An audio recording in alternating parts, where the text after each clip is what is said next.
दोस्तों नमस्कार भाई। गर्मियों में कम होते दूध को आप किस तरीके से बढ़ा सकते हैं। सबसे बड़ा प्रोडक्शन हम हमारी गाय भैंसों से दूध का ही लेते हैं और गर्मी इस तरीके से कहर बरपा रही है कि भाई दूध जो है ज्यों-ज्यों गर्मी बढ़ रही है दूध घटता जा रहा है। आज के इस वीडियो में 5 ऐसे तरीके मैं आपको बताने जा रहा हूं जिसमें खर्च जो है वो बिल्कुल ही कम होगा, यानी कि नील के बराबर खर्च होगा और आप अपनी गायों भैंसों का अच्छा दूध ले सकते हैं। ऐसी गर्मी में भी दूध बढ़ा सकते हैं। मैं किसी दवा की बात नहीं करूंगा, मैं किसी फीड सप्लीमेंट की बात नहीं करूंगा, क्योंकि इनके ऊपर मैंने बहुत सारे वीडियोस आपको पहले ही दिए हैं। मोहन भाई वो वीडियो डिस्क्रिप्शन में डाल देना कि गर्मियों में कौन से फीड सप्लीमेंट दिए जाए, कौन कौन सी चीजें हैं जो हीट स्ट्रेस से बचाएगी, कौन कौन सी चीजें हैं जो गर्मी से बचाएगी। लेकिन आज के इस वीडियो में जो 5 तरीके हैं ना, बिल्कुल यूनिक आपको मिलेंगे। नंबर 1 जो तरीका है वो है फ्रेंड फीडिंग टाइम।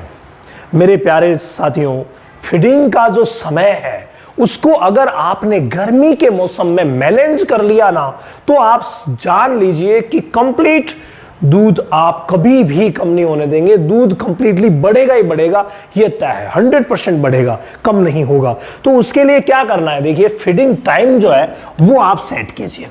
अब ये फीडिंग टाइम आप कौन सा रखेंगे भाई? गर्मी का मौसम है तो दिन के समय फीडिंग जब भी कराओगे, क्योंकि जब भी फीड इनटेक हमारी गाय में से लेती है तो उसको पचाने के लिए एनर्जी की जरूरत पड़ती है। इधर से एनर्जी टेम्परेचर को मेंटेन करने में खर्च हो रही है, तो भाई एक डबल सा प्रेशर पड़ता है। तो आप उस समय आप फीडिंग करवाइए ताकि फीड इनटेक बढ़े और जो फीड इनटेक हो रहा है उसका अच्छी तरीके से पाचन हो। उसके लिए बहुत ज्यादा जरूरी है कि सुबह के समय आप जो फीडिंग करा रहे हैं कोशिश कीजिए कि 5 बजे के आसपास हो, यानी सूर्य निकलने से पहले पहले फीडिंग हो जाए। और शाम के समय जो आप फीडिंग करा रहे हैं कोशिश कीजिए कि 5 बजे के बाद ही फीडिंग हो, क्योंकि 5 बजे से पहले बहुत ज़्यादा गर्मी रहती है और ऐसी गर्मी में हमारे पशुओं को उस फीड को इनटेक करने में, उसे डाइजेस्ट करने में प्रॉब्लम हो सकती है और यही प्रॉब्लम हमें मिलेगी प्रोडक्शन डाउन के रूप में। तो ये पहला काम है जिसको आप करके, और एक छोटा सा मैनेजमेंट ही है, थोड़ा सा बदलाव ही है। आप कहते हैं कि साहब लंबा पड़ गया 12 घंटे में, तो फिर वो कैसे हमें शाम को दूध देगा? कोई दिक्कत नहीं है। दोपहर के समय आप अगर चाहें तो कुछ फीडिंग करवा सकते हैं। वो कब करवा सकते हैं? या तो आप अलग अलग, जैसे दाना मिश्रण, सूखा चारा और हरा चारा अगर अलग अलग दे रहे हैं तो दोपहर के समय आप हरा चारा उसे खिला दीजिए, थोड़ा सा सूखा चारा खिला दीजिए। ये जो मिक्सअप आप खिलाएंगे ना, ये बहुत ही अच्छा रहेगा। बाकी आप फीडिंग मेनली जो दाना मिश्रण की करा रहे हैं वो सुबह और शाम दोनों टाइम ही कराइए, तो बहुत ही शानदार रहेगा। ये तरीका ऐसा है जिसे अपनाकर आप दूध बढ़ा सकते हैं। सेकंड नंबर जो तरीका है वो आप काफी लोग इस्तेमाल करने लग गए हैं, लेकिन बहुत सारे लोग हैं जो इस गर्मी में इस्तेमाल नहीं कर रहे हैं, जबकि करना चाहिए। वो है टोटल मिक्स राशन। कम से कम दिन में 2 बार आप टोटल मिक्स राशन दीजिए। जितना भी राशन आप खिलाना चाहते हैं उसके 2 पार्ट कर लीजिए। उसमें से थोड़ा सा हरा चारा और सूखा चारा आप अलग रख लीजिए। हरा चारा और सूखा चारा आप अलग रख लेंगे, उनका क्या करेंगे, उनको आप दोपहर के समय थोड़ा सा खिला दीजिए। बाकी जो टीएमआर आपने बनाया है, जिसमें क्या क्या रखा, जिसमें आपने दाना मिश्रण रखा, हरे चारे को कुतरन करके रखा, सूखे चारे को कुतरन करके रखा, सभी को मिक्स किया। जो भी फीड सप्लीमेंट आपको मिलाना था उसको भी मिक्स किया और आधा सुबह और आधा शाम को आपने बांट दिया। और सुबह जो देंगे वो जल्दी के समय दे देंगे, शाम को थोड़ा सा लेट दे देंगे। तो अगर आप टोटल मिक्स राशन के रूप में देंगे ना, तो टोटल मिक्स राशन को चबाने में, पचाने में पशु को कम एनर्जी की आवश्यकता होती है। तो पचाने में कम एनर्जी आवश्यकता होगी, इनटेक ज्यादा होगा। तो ऐसी कंडीशन में आप अच्छा मुनाफा ले सकते हैं, दूध को बढ़ा सकते हैं। इसके अलावा आप प्रयास कीजिए कि हरा चारा हर वक्त उपलब्ध हो, टीएमआर में हरा चारा उपलब्ध हो, ये आप सुनिश्चित कीजिए। अब भाई इसके लिए क्या करेंगे? आप कहेंगे सर हरा चारा तो है ही नहीं और विशेष मौसम में मिलता है, बाद में मिलता नहीं है। तो भाई उसके लिए क्या कर सकते हैं? उसके लिए आप एक काम कर लीजिए और वो है साइलेज।